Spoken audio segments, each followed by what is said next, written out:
कार्यक्रम काय चाललेला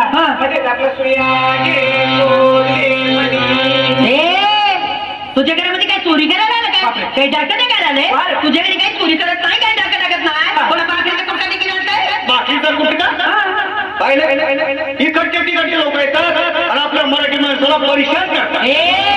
इकडचं तिकडचं म्हणताय का मला? अरे भाऊ तुझ्याच मराठी मातीमध्ये जन्माला आलेलं छोटस संस्काराचं फुल आहे भारूड म्हणतात मला. आणि हे काय भानगड? अरे माणसांनी भानगडी करू नये म्हणून संतांनी काढलेल्या प्रबोधनाच्या कारखान्याचं प्रोडक्शन म्हणजे भारूड. देणं थोडं भाकर घेतलं काय नाही काय नाही? अरे नाही द्यायचं ते देऊ नको पण मी काय म्हणते ते ऐकून तर घेशील की नाही? कारण तू जर ऐकून घेतलं ना असं आलं भाऊ तुला मला कसं काय तुलाच नाही इथं जमलेल्या सगळ्यांना बुरगुंडा होईल. बुरगुंडा म्हणजे तुला काय वाटलं? मुलं बाळ अरे भाऊ बुरगुंडा म्हणजे लेकरं बाळ नाही. अरे बाबा बुरगुंडा म्हणजे आमचं पासामध्ये बुरगुंडा आहे शब्दाचा अर्थ आहे ज्ञान. तुला ज्ञान होईल की ज्या ठिकाणी 10 अवतार आमच्या तरध्यामध्ये असतात तुझ्या आहे तुझ्या पाशी परंतु तू जागा चुकलास आणि हीच चुकलेली जागा दाखवण्यासाठी संतांनी ग्रंथांचं भारुडांचं वाङ्मयांचं निर्मिती केलेलं आहे. भाऊ मला सांग एखाद्या वेळी ग्रंथ जुनं झालं त्याचा दुसरा आवृत्ती काढताय भारूड जर फाटा लागलं त्याचा झेरॉक्स करून ठेवताय. परंतु मला सांग भाऊ ज्या ग्रंथांचा संस्कार करून देण्यासाठी या नरध्याची प्राप्ती आम्हाला परमात्माने करून दिली या नरध्याचं झेरॉक्स मशीन झालं काय भाऊ तारा? म्हणून म्हणताय मी की तू जर माझं ऐकलं ना तर बुरगुंडा होईल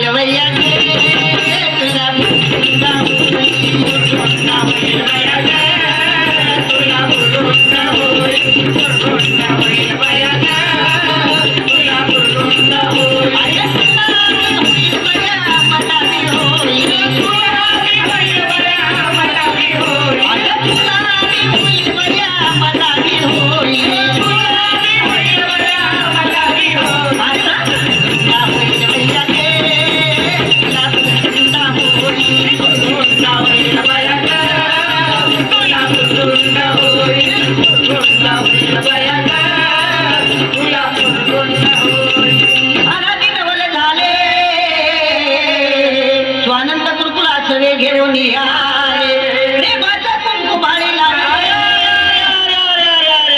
काय झालं बाई काय झालं कुंकू विकणारी काय मग आता कुंकू नाही ऐकणार तर काय वाटतंय तुला? आमच्या माता बहिणी आता कुंकू लावत नाही आमच्या आया बहिणी आता कुंकू नाही लावत नाही काय लावते मग? तसा साडीचा रंग तसा टिकलीचा रंग मग मॅचिंग म्हण ना मॅचिंग जसं साडीचा रंग रंग तसं टिकलीचा रंग याला मॅचिंग म्हणतात ना बा. पण खरं सांग भाऊ या वरच्या रंगांचं मॅचिंग तर कधी करता येईल परंतु संसारामध्ये खरा आनंद खरं सुख भोगायचं असेल तर नेचर मॅचिंग असावं असं नाही वाटत. नेचर मॅचिंग असेल तर या वरच्या रंगांना महत्व आहे. मी म्हणत नाही आई माझं कुंकू लावून तुझं टिकली लावू नको परंतु टिकलीच्या रूपानं सौभाग्याचं दान किती तिकडे वाटत फिरतं आमचं मावली. अरे भाऊ सकाळी उठलं बाथरूम मध्ये गेलं बाथरूमची भिंत सौभाग्यवती बाहेर आलं आरशा पुढे बसलं आरसा सौभाग्यवती मी म्हणत नाही आहे माझं कुंकूला परंतु कुंकू लावण्याच्या पाठीमागे काहीतरी शास्त्रीय कारण कुठं लावलं जाते कुंकू? कुंकू हे कपाळावर लावलं जातं. अरे भाऊ कपाळावरच लावलं जात आहे परंतु आग्नेय आणि ब्रह्मरंध्राचे मधोमध्य पेट्युटरी ग्लँड आहे ज्याच्यावरती कुंकू लावल्यामुळे आमच्या महिलेचं मानसिक संतुलन कायम राहते. कारण महिलेचा बिंदू अतिशय संवेदनाक्षम असते आणि महिला बिंदूच्या संवेदना कायम राखण्याचं रडाचं काम ते कुंकू करताय. म्हणून म्हणताय कपाळावर कुंकूला कारण कुंकू हे चिंचोका आणि हळदीपासून बनलेलं असतंय. एखाद्या वेळी इंचू चावला रे भाऊ तर चिंचोका उगाडून लावून बघ विंचवाचं धर उतरवण्याची ताकद त्या चिंचोक्यात आहे. मग खरं सांगाय जर विंचवाचं धर उतरवण्याची ताकद त्या चिंचोक्यात आहे तर त्याच चिंचोक्यापासून तयार झालेलं कुंकू जर तुझ्या कपाळावर लागलं तर तुझ्या डोक्यावरचं टेन्शन नाही का कमी होणार? बघ आई बघ बरं तुला कुंकू लावायचं सांगितल्याबरोबर पुरुषांनी टाळ्या वाजवायला सुरुवात केलं पण पूर्वीच्या काळी आमच्या पुरुषांना ती शेंडी होता ना रे भाऊ.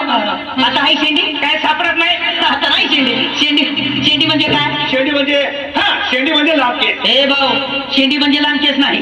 अरे बाबा शेंडी म्हणजे माणसाच्या मेंदूरूपी टीव्ही मध्ये सद्विचारांचं प्रक्षेपण करणारा आहे ती ना. आता ते अँटेनाच राहिलं नाही तर कसं रे मिक्सर घुसणार नाही बाबा. आणि विशेष म्हणजे पुरुषांच्या त्या सेंडी रुपये अँटिनाद्वारे पुरुषांच्या डोक्यामध्ये फक्त एकच चॅनल चालतंय, कोणतं? ओनली मुंबई दूरदर्शन. हो. म्हणजे पुरुषाला एकच काम असते की नाही, महिनाभर ड्युटी करणे आणि महिन्याचा पगार एका तारखेला घरामध्ये आणून बायकोच्या हातामध्ये देणे. पण त्या आणलेल्या पगाराचं जीवनभराचं व्यवस्थापन आमच्या याला करावं लागतंय. आणि ते व्यवस्थापन करताना घराचं घर पण राखताना मला सांग आई, तुझ्या डोक्यामध्ये किती प्रकारचे चॅनल किती? लेकरांचं संगोपन आहे, मुलांचं शिक्षण आहे, मुलींचं शिक्षण आहे, सासू सासऱ्याची सेवा आहे घरामध्ये असले तर.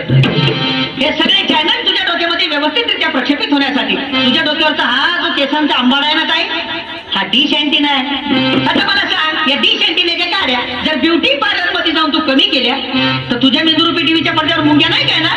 मुर्दुंडा होईल बया गे, तुला मुर्दुंडा होईल, मुर्दुंडा होईल बया गे, तुला मुर्दुंडा होईल, मुर्दुंडा होईल बया गे, तुला मुर्दुंडा होईल.